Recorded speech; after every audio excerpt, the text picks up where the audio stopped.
주변에 월급의 4분의 1을 자동차에 쓰는 사람 보신 적 있나요?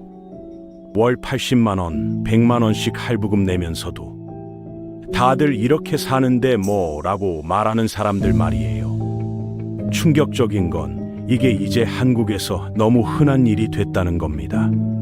오늘은 한국 사람들이 차 때문에 얼마나 재정적으로 압박받고 있는지, 그리고 이 악순환에서 어떻게 벗어날 수 있는지 낱낱이 파헤쳐 보겠습니다. 여러분의 월급이 어디로 새어나가고 있는지 지금부터 확인해 보세요.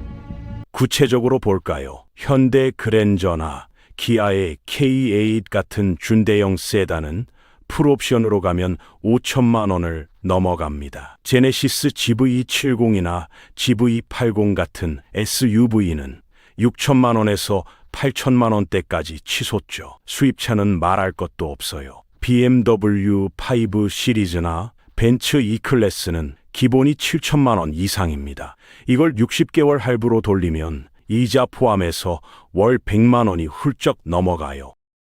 문제는 사람들이 차를 살 때 이 차의 전체 가격을 내가 감당할 수 있을까가 아니라 월 몇만 원 나오지만 본다는 겁니다. 딜러가 계산기 두드리면서 월 85만 원이면 가능하세요 라고 하면 그게 5년 동안 총 5천만 원이 넘는 돈이라는 사실은 잊어버려요. 이 사고방식이 한국 사람들을 조용히 그리고 꾸준히 재정 압박 속으로 밀어넣고 있어요.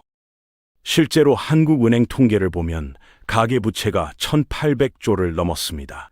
이 중 상당 부분이 주택담보대출이지만 자동차 할부금과 신용대출도 엄청난 비중을 차지해요. 평균적인 직장인 월급이 세전 400만 원 정도라고 했을 때 실수령액은 350만 원 안팎입니다. 여기서 월 80만 원을 차량에 쓰면 23%예요. 거의 4분의 1이죠. 재무설계 전문가들은 차량 할부금이 월 소득의 10에서 15%를 넘지 말아야 한다고 조언합니다. 그런데 현실은 어떤가요? 많은 사람들이 20%를 훌쩍 넘어 30%까지 차에 쓰고 있어요. 이러면 집값은 물론이고 식비, 통신비, 보험료 같은 고정 지출을 제외하면 저축이나 비상금을 모을 여력이 거의 없습니다. 차 할부금을 월 80만 원씩 내기 시작하면 어떤 일이 벌어질까요? 당장은 어차피 월급에서 나가는 돈이니까 괜찮겠지 싶지만 이 금액은 절대 작은 금액이 아닙니다. 월 80만 원이면 1년으로 960만 원이에요. 여기에 보험료 월 15만 원, 자동차세 연간 60만 원, 기름값 월 20만 원, 정비비 연간 100만 원을 합치면 연간 지출이 1,400만 원이 넘어갑니다.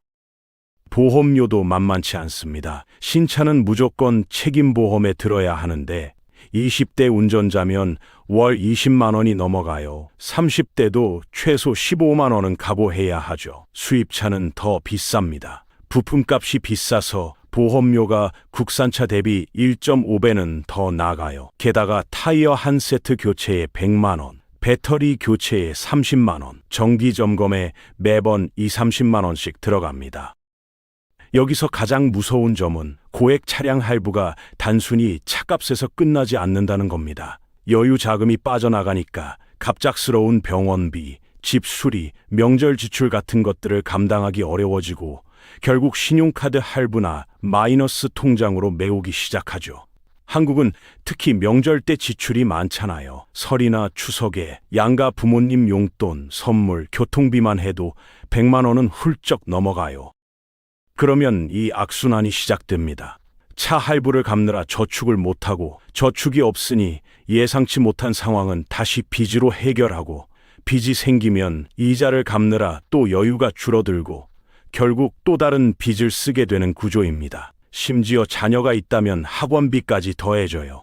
초등학생 하나 키우는데 월 50만 원에서 100만 원이 들어가는데 차량 할부까지 있으면 가게는 완전히 파탄 직전입니다. 이제는 한국에서도 갚아가면서 사는 게 당연하다는 분위기가 자리 잡았고 심지어 차량은 월부로 사는 게 정상인 것처럼 여겨지죠. 그런데 그 정상화가 사실은 우리 가계부를 계속 숨막히게 만들고 있습니다. 예전에는 차를 현금으로 사거나 최소한 절반은 현금으로 내고 나머지만 할부했어요. 지금은 풀론이 기본입니다. 차량 가격 자체도 문제입니다. 예전에는 수입차는 고소득층의 사치품이라는 인식이 있었지만 지금은 수입 준중형 세단도 4천만 원에서 5천만 원, 국산 SUV도 3천만 원 후반에서 4천만 원대가 흔해요. 10년 전만 해도 그랜저가 3천만 원대였는데 지금은 5천만 원입니다. 집값과 물가는 계속 오르는데 차 가격도 그 속도를 따라가 버린 거죠. 은행이나 캐피탈에서는 너무 쉽게 대출을 승인해 줍니다. 연봉 3천만 원이어도 6천만 원짜리 차를 살 수 있어요. 왜냐하면 그들은 당신이 이 할부금 때문에 5년 동안 고통받을지 말지는 관심이 없거든요. 그들의 관심사는 단 하나, 이 사람이 매달 제때 돈을 낼 능력이 있는가입니다. 당신의 재정 목표, 저축 계획, 비상금 같은 건 아무도 신경 안 써요.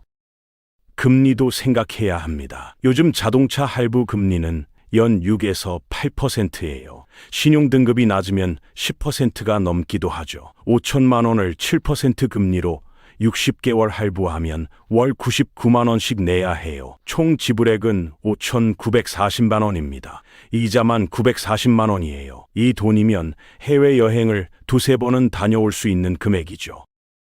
더 무서운 건 잔존가치입니다. 5천만 원짜리 신차를 5년 후에 팔면 얼마를 받을까요? 잘 관리했어도 2,500만 원 정도예요. 절반으로 떨어지는 거죠. 결국 당신은 5천만 원의 이자 940만 원을 더해 총 5,940만 원을 내고 5년 후 받는 돈은 2,500만 원입니다. 순수 손실이 3,440만 원이에요. 이게 감가상각의 무서움입니다. 많은 사람들이 소셜미디어에서 멋진 차를 타는 사람들을 보며 나도 저 정도는 타야 하지 않나 라고 생각합니다. 인스타그램에 올라오는 신차 인증, 유튜브에 나오는 차량 리뷰를 보면서 욕망이 자극되죠. 하지만 정작 그 차를 어떻게 샀는지는 보이지 않습니다. 월 120만 원을 내는 장기 할부일 수도 있고 카드론이나 마이너스 통장을 동원해서 만든 착시일 가능성도 많죠.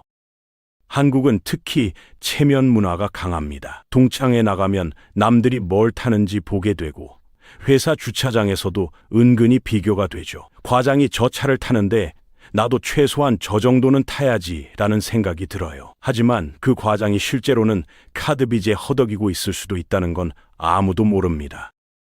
우리가 진짜로 알아야 할 사실은 단순합니다. 보이는 소비와 실제 재정 상황은 완전히 다르다는 겁니다. 신차를 타고 있어도 통장 잔고는 마이너스일 수 있어요.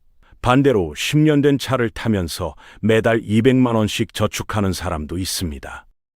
한국에서 월 100만 원짜리 차량을 타기 위해 감수해야 하는 건 단순한 지출이 아니라 내 삶 전체의 여유, 저축 가능성, 미래의 안전망입니다. 대부분의 한국 가게는 소득이 폭발적으로 늘지 않는 구조에서 살고 있기 때문에 월 100만 원은 생각보다 훨씬 큰 부담입니다. 여러분이 월 80만 원에서 100만 원짜리 차량을 타고 있다면 그 차를 운전하는 매 시간은 고가의 시간입니다. 실제로 하루 1시간 정도 운전한다고 가정하면 1시간을 운전하는데 3, 4만 원을 내고 있는 셈입니다. 기름값도 제외한 순수 차량 비용만 그렇죠. 이게 시급 3만 원짜리 알바보다 비쌉니다. 그렇다면 대안은 뭘까요? 첫 번째는 중고차입니다. 신차는 출고하는 순간 가치가 20% 떨어져요. 3년 된 중고차는 신차 대비 4에서 50% 저렴한데 성능은 거의 동일합니다. 월 100만 원 대신 50만 원으로 줄이면 매달 50만 원이 남아요. 1년이면 600만 원, 5년이면 3천만 원입니다. 두 번째는 카쉐어링이나 장기 렌트입니다. 차가 꼭 필요한 날만 쓰면 되는 사람이라면 굳이 소유할 필요가 없어요. 서울 같은 대도시는 대중교통이 잘 되어 있잖아요. 주말에만 차가 필요하다면 카쉐어링이 훨씬 경제적입니다. 세 번째는 자신의 실제 소득에 맞는 차를 사는 겁니다. 연봉 4천만 원이면 차량 가격은 2천만 원 이하가 적정합니다. 월 실수령액 350만 원이면 차량 할부는 월 3, 40만 원이 한계예요. 이 기준을 지키면 여유가 생깁니다. 결국 질문은 하나로 좁혀집니다. 정말 이 정도까지 지출해야만 하는가? 차량 비용을 줄이면 매달 30만 원에서 50만 원이 남습니다. 이 돈을 비상금, 장기 투자, 노후 준비 등에 넣기 시작하면 여러분의 미래는 완전히 달라집니다. 10년이면 6천만 원, 20년이면 1억 2천만 원이 모여요. 이게 복리로 굴러가면 노후 자금이 됩니다. 기회비용을 생각해 보세요. 월 50만 원을 5년 동안 S&P 500 같은 지수펀드에 넣으면 어떻게 될까요? 연평균 7% 수익률을 가정하면 약 3,600만 원이 됩니다. 원금 3천만 원에 수익 600만 원이 붙는 거죠. 같은 돈을 차에 쓰면 5년 후 차는 반값이 되어 있고 펀드에 넣으면 원금에 이자가 붙어 있습니다. 어느 쪽이 현명한 선택일까요? 실제 사례를 들어볼까요? A씨는 연봉 4천만 원에 5천만 원짜리 신차를 샀습니다. 월 할부 90만 원에 보험료 15만 원, 유지비 20만 원이니 월 125만 원이 차에 나가요. 5년 동안 총 7,500만 원을 쓰고 차를 팔면 2,500만 원을 받습니다. 순손실이 5천만 원입니다. 반면 B씨는 2천만 원짜리 중고차를 샀어요. 월 할부 35만 원에 같은 유지비로 월 70만 원입니다. 5년 동안 4,200만 원을 쓰고 차를 팔면 1,200만 원을 받아요. 순손실 3천만 원이죠. 둘의 차이는 2천만 원입니다. B씨가 2천만 원을 더 가진 겁니다. 차량은 편리함을 주지만 동시에 가장 빠르게 사람을 가난하게 만드는 소비이기도 합니다. 특히 한국처럼 주거비, 교육비, 식비가 높은 나라에서는 더욱 그렇습니다. 아파트 전세금에 수억이 묶여 있고 아이 학원비에 월 100만 원 나가는 상황에서 차량까지 월 100만 원이면 숨통이 막혀요. 현실은 간단합니다. 높은 차량 할부는 여유를 없애고 빚을 부르고 저축을 막고 기회를 지우고 미래를 갉아먹습니다. 좋은 차를 타는 건 절대 나쁜 일이 아닙니다. 하지만 그 차 때문에 미래를 포기하는 선택이 되어서는 안 됩니다. 지금 당장 여러분의 월급 명세서를 꺼내보세요. 차량 할부금이 얼마나 나가는지 확인해보세요. 그리고 자문해보세요. 이 돈을 다른 곳에 쓴다면 내 미래는 어떻게 달라질까? 차는 5년 후 팔아도 반값밖에 안 되지만 저축한 돈은 5년 후 이자까지 붙어서 더 커집니다. 선택은 여러분의 몫입니다. 하지만 현명한 선택이 무엇인지는 이미 명확합니다. 지금 당장 변화를 시작하세요. 10년 후 여러분은 오늘의 결정에 감사하게 될 겁니다. 여러분의 재정 자유를 응원합니다.